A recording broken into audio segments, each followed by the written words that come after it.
Multiple states are holding primary elections today, with fewer than 5 months to go until the midterms.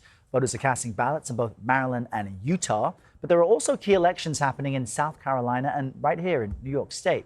CBS News political director Fin Gómez joins us from our D.C. bureau to break that all down. Fin, good morning. I know you're closely following several House elections happening in New York today. Why are they key, and what role is the newly elected Mayor Zohran Mamdani playing? Yeah, good morning, Errol. Yeah, it's a big one in New York today. Really the first test of whether the Mamdani political brand can travel beyond City Hall. The first major test of Zohran Mamdani's political influence since becoming mayor last year. He's endorsed candidates in 3 closely watched House Democratic primaries, including challenges, Errol, against Democratic incumbents in Manhattan and the Bronx. The mayor put his name on the line in these 3 Democratic House primaries.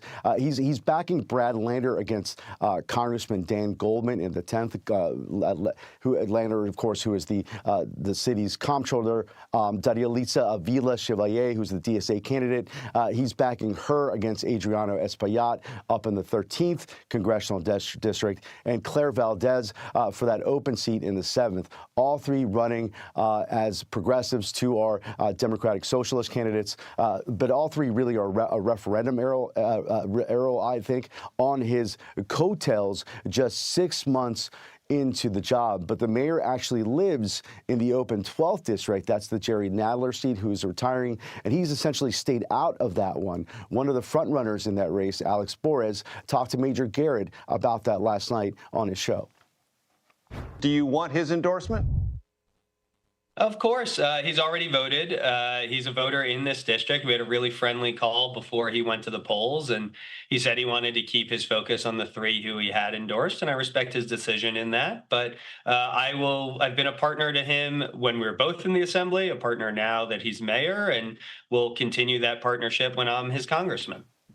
So, Errol, really the biggest question today is whether Mamdani can convert his citywide coalition from 2025 and the political capital he gained from that win last year into congressional wins. If his candidates perform well, I think it strengthens his position as a national leader of Democratic Socialists, and we've seen them rise in these Democratic primaries this cycle. Errol. Yeah, certainly something to keep watching. And there's also a gubernatorial runoff happening in South Carolina today. The president's endorsed both candidates, so who's the front runner there? Yeah, you don't often see that, but when he endorsed both candidates running in the same race. But this one is fascinating because Trump essentially he did endorse those 2 candidates. So Lieutenant Governor Pamela Evette got Trump's original endorsement, but as Attorney General Alan Wilson has gained momentum in the last couple weeks, the president offered a dual endorsement and called it a, quote, wealth of riches for Republicans. Evette finished first on June 9th during that primary, but only by a few points, Errol, and it does seem that Wilson has been the one carrying the momentum lately. Nearly the whole field that lost, Nancy Mace, Ralph Norman, lined up behind him and backed him. And now, there's not a lot of public polling in this race, so I'd flag that. But if you're asking I talked to many many Republicans, South Carolina Republicans over the last couple of days, and they believe Wilson does carry that momentum. So in a state that this red, whoever wins is the likely next governor, Errol, and of course a major player in 2028 because, of course, South Carolina is one of those first presidential primary states. All right. Great updates from Fin. Fin, thank you very much.